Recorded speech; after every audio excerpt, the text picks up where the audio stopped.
Well, last week we saw Jesus in Gethsemane being crushed like olives are crushed in an oil press to produce oil. And Peter's denial of Jesus 3 times. We saw Caiaphas, the high priest, and the council of the Sanhedrin, who condemned Jesus through illegal court proceedings in the darkness of the night. But this morning, the story continues in Luke 23, where Jesus is being shuffled from Pilate to Herod and back again. He receives an unholy punishment for a crime he doesn't commit. After condemning Jesus, just as David read, the council takes Jesus to Pilate, who's a Roman governor at the time. And according to the Jewish law, blasphemy, which was the crime that they were accusing him of, would be punishable by stoning till death. But the Sanhedrin doesn't want to do that. They're kind of squeamish. They don't want Jesus' death to be on their hands. And so they handed over to Rome. Rome had the power to execute. Pilate would have been staying in the Antonia Fortress, which is on the northwest corner of the Temple Mount. This is one of the places that he might have been staying. If not here, then he would stay at the palace of Herod the Great. More than likely, he was staying at the palace of Herod the Great because that would have been a more comfortable quarters, where the other place would have been more like an army type quarters. And Pilate didn't care for Jerusalem to begin with. He would often go to the coast, the Mediterranean coast, and stay in the palace in Caesarea Maritima. So when he comes to Jerusalem, he only comes if he has to. Then if the palace was available, then he would stay there. So we find him, but either one of these places could have worked for his purposes because both of them had a praetorium. Praetorium is a Roman general's camp for a council of war where he would receive an audience, pass judgment, or listen to people. So that's the kind of place this was. And the praetorium would have quarters or barracks for soldiers as well as cells for prisoners. So it would serve the purpose. And the council brings what are trumped up charges against Jesus and tells Pilate that Jesus was actually making the people, preventing the people from paying taxes to Rome, as well as claiming to be Messiah and King. Now, Rome collected taxes from the people, up to like 50 to 60% of their income. And also, for Rome, Caesar is king. So either one of these things would not have been acceptable to Pilate, or so they thought, which is why those are the things that they accused Jesus of doing. In the first century, there were many Messiah claimants, people who claimed to be Messiah, who led revolts, revolutions. There were a lot of rebels who caused uprisings against Rome. And Pilate had been expressly sent to Judea to crush these sort of rebellions and maintain Pax Romana, which is Roman peace, but it came at all costs, even through violence. Rome prided itself on the peace that it was able to maintain among the countries that it ruled over. But this peace came at a cost. And they would enforce tax through ruthless tax collectors. And force, this council was hoping to force Pilate's hand. They thought this was an open and shut case. Surely Pilate would condemn Jesus to death. But Pilate doesn't actually go according to their plans. He begins to question Jesus, and he finds out that Jesus is not guilty of any of the crimes that they were accusing him of. And so he wants to release Jesus. But the council becomes more insistent, and they bring further charges against Jesus. And they tell Pilate that Jesus has been causing riots from Galilee to Jerusalem, all over Judea. And Pilate, when Pilate finds out that Jesus is from Galilee, he focuses on that, right? And this is festival time. So this was Passover time, and during Passover, there was especially more of a danger of riots with all the people gathering in Jerusalem. They could, revolts could and uprisings could break out. And so Pilate was expressly in Jerusalem for that purpose, in order to crush any rebellion that came up. That's what he had been sent there for. But he's very happy to hand over the case of Jesus, to Herod Antipas when he finds out that he's from Galilee, because Galilee was under Herod Antipas's jurisdiction. Now, Herod Antipas was in Jerusalem for the same reason, for Passover, and he would have probably stayed in the Hasmonean palace. The red arrow points to the portion of the upper city of Jerusalem where the Hasmonean palace is supposed to be. We don't know for sure, because there hasn't been an archaeological discovery of the Hasmonean palace, so you can't, say that for sure. However, there is a model of first century Jerusalem in Israel Museum, and there you can see where the Hasmonean palace was believed to have been. That big building in the center with the red arrow pointing to it is where the Hasmonean palace would have been. But if Pilate was staying in Antonia Fortress, which is then Herod Antipas would have stayed in Herod the Great's palace. But if Pilate had been in Herod the Great's palace, then Herod Antipas would have stayed in the Hasmonean palace. In any case, Herod, as soon as he hears that Pilate has sent Jesus to him, he's pretty happy, because he's been wanting to meet this Jesus. He's heard a lot about him, that he goes around performing miracles.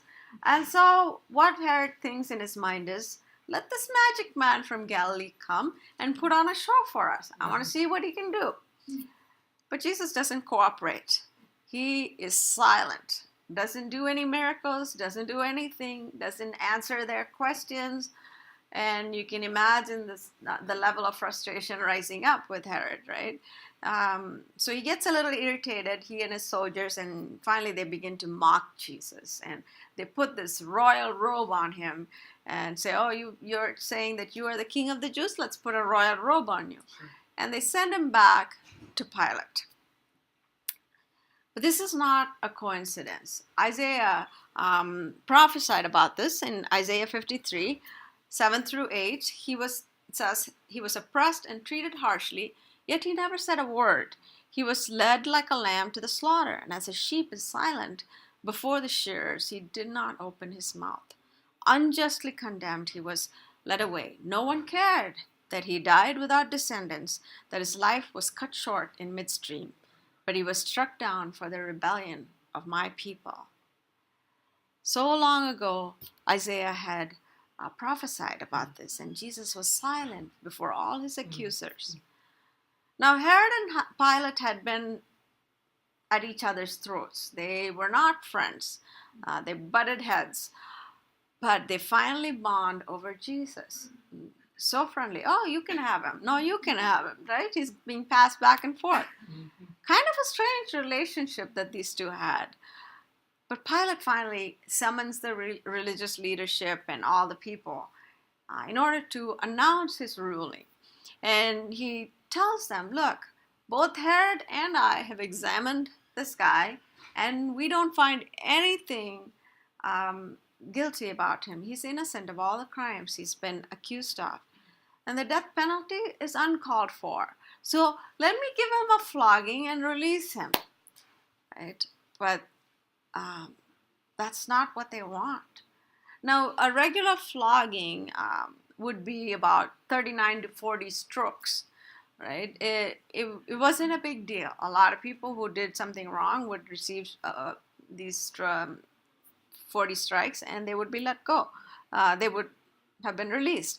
However, for crucifixion, before crucifixion, Romans would scourge someone. Scourging is different from flogging. The you think that the whip that they used for scourging was made out of braided leather. It had a wooden handle with a leather grip around it, and it was a short whip of braided leather. And in between the braided leather would be like lead or iron balls, as well as sharp pieces of bone from a sheep's bone interspersed through it. So you can imagine when someone is being whipped with this kind of a whip, what kind of damage it would do. It would strip the skin and the flesh, and there would be a lot of loss of blood, and it's not a good thing, right? It's not a pretty sight. And Herod doesn't want to punish Jesus, and he offers them a Passover amnesty kind of thing. He offers to crucify Barabbas instead and release Jesus. But the crowds just go wild and start shouting their displeasure because they are being encouraged by the religious leaders to ask for Jesus' crucifixion. And so they keep on asking for the crucifixion of Jesus and say, release to us Barabbas instead. Crucifixion was a Roman punishment that was reserved only for the most heinous of crimes, served as a deterrent for other criminals to go against Rome. And Pilate tries to argue with them over and over. He tries 3 times, and finally he gives up, and he gives in to their demands and says, all right. And he sentences Jesus to his death by crucifixion, and he releases to them Barabbas. Now, interestingly enough, Barabbas was in prison for the same crimes that Jesus was being accused of, insurrection, which would be leading a revolution, inciting people to revolt against Rome. He was a political rebel and a murderer. And the name Barabbas in Hebrew and Aramaic means son of the father. The word bar or ben means son. So his name means son of the Father. And how ironic that Jesus is the Son of God, our Father, right? And he's the one, Jesus is the one being condemned here. So Jesus was beaten, he was scourged, he was mocked, already pretty much half dead, when he makes this last journey from Pilate's judgment hall all the way through the crowded streets of Jerusalem, outside the city, to the place of his crucifixion. It's called Golgotha, which is an Aramaic word which means place of the skull. Now, in 1883, a guy by the name of General Charles Gordon thinks that the place of the skull has to be a hill that looks the shape of a skull. And so he looks for something that looks like a skull. Now, we all know that if we look hard enough, we can find something, right? I mean, you can look at the clouds and say, oh, that cloud looks like a poodle, or that one looks like a smiley face. And so he finds a place that sort of looks like a skull, and he says, okay, this is Golgotha. And so he builds, he marks that spot and calls it Gordon's Calvary, or Garden Tomb. It's a very peaceful place. It's very nice if you want to go there and reflect. Many pilgrims come there thinking that that is the place of Jesus' death. And they have services there. They sit there and meditate. And it's a beautiful place. There is a garden tomb there. There is a tomb. But it's not from the 1st century. It's from a later period. So this is not the accurate place of Jesus' death, of crucifixion, or of his burial. But if you look at Golgotha, the place of the skull representing like a skeleton, as in a cemetery, as the Gospel of John indicates, then you would consider that it would be outside the city because of ritual purity. People did not bury their dead within the city. They didn't want to come in contact with a dead person. They considered unclean, right?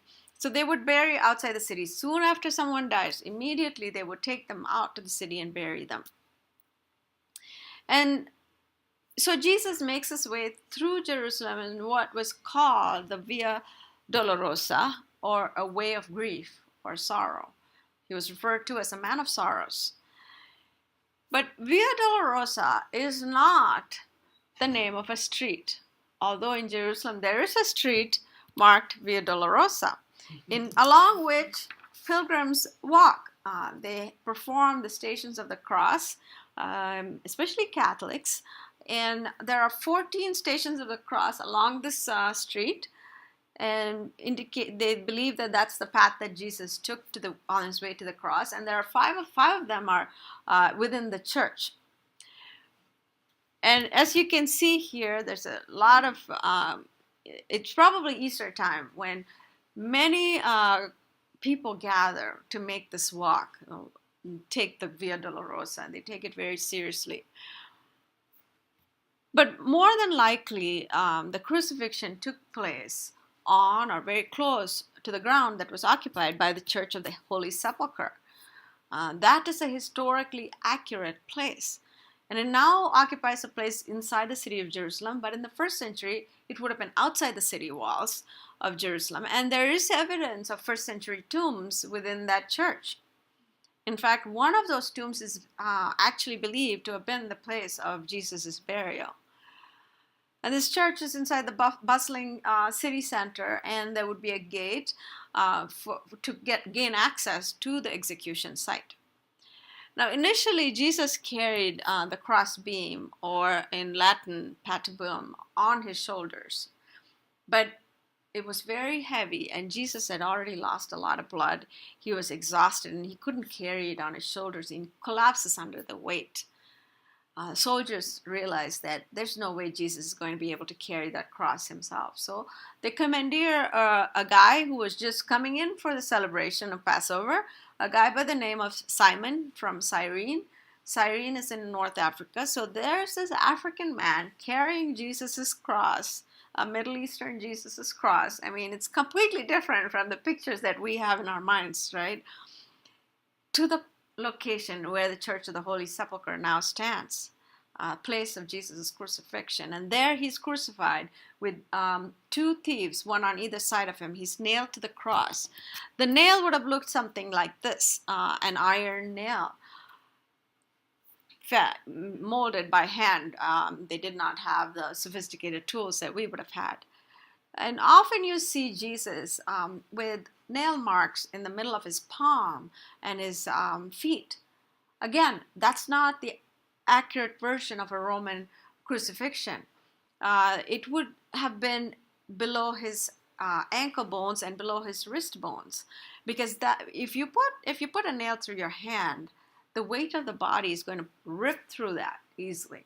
But if you have the nail going through below the wrist bones and the ankle bones, that can hold a body up. So that's how he would have been crucified. He was left, his feet would have been just off the ground, and his face would have been nearly eye level with those who are passing by.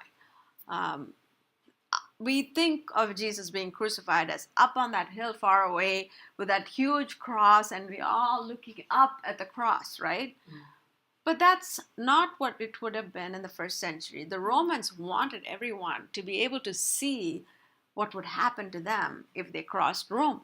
So they kept it at eye level. The crosses were, just this big. And so people walking by could not miss the suffering on the face or the cruelty of this crucifixion. And hopefully that would deter them from causing revolts against Rome. The Romans were pretty cruel, and this was probably the worst of what they did to people. And he was stark naked, humiliated, and left to the abuse of the hot sun, flies and insects drawn to the blood, and wild animals and birds like vultures, hungry, waiting to see if they could grab a meal. Some of the people were unable to leave their loved one. And few of the women were faithful, and only a few women were faithful to stay with Jesus till the end. And the women who were at the cross are Mary of Magdala, from whom Jesus had cast out a demon. And then there's Mary, mother of James and Joseph, and Salome, and his own mother, Mary. And they're weeping because of this. And Jesus addresses them and tells them, daughters of Jerusalem, do not weep for me, but weep for yourselves and your children. And he proceeds to tell them of the horrors that were to come. He's talking about the destruction of Jerusalem again in 70 AD. This city is marked for its own Via Dolorosa, its own way of grief. And then Jesus begins to intercede for the forgiveness of those who had crucified him. The crowd and the soldiers who are mocking him, they offer him soured wine, which can act as an analgesic, but just to dull the pain. But it was also mixed with gall, which is bitter herbs, and that can be poisonous. Either case, Jesus refuses to take it, right? And there's a sign over his head that says, "This is the King of the Jews." Now, remember the two thieves on either side of him? One of them begins to mock Jesus and says, if you claim to be the Son of God, then get down from the cross, save yourself and save us too. But the other thief begins to rebuke this one and says, don't you have any fear of God even at the end when you're about to die? Why are you doing this? This man has committed no crime and he's being crucified. We have committed the crime. We deserve the death. He doesn't. And this thief understood who Jesus was and he repents. And because he repents, he asks Jesus, would you remember me when you come into your kingdom? And Jesus' answer, you will be with me in paradise this very day. For those of us who wonder whether a loved one who who repents right at the end, just before death, do they make it to heaven or not? Here's our answer. Right. If there is true repentance, Jesus will say to them, you will be with me in paradise this very day. That's the kind of God we have, right? As long as we truly repent, He's there with open arms to receive us. Such tragedy. Israel's own Messiah had come and gone, unrecognized, crucified like a criminal outside the city. This holy city, not so holy after all. It was called the city of the great king, but it didn't understand when the greatest king of all time came to that city. Instead, he was punished for a crime that he did not commit. The one who knew no sin took on himself the sin of us all. A just God receives injustice so that he could offer us salvation without cost. How can we respond to such love? The sacrifice of such love, it's unfathomable, right? How can we respond to such love?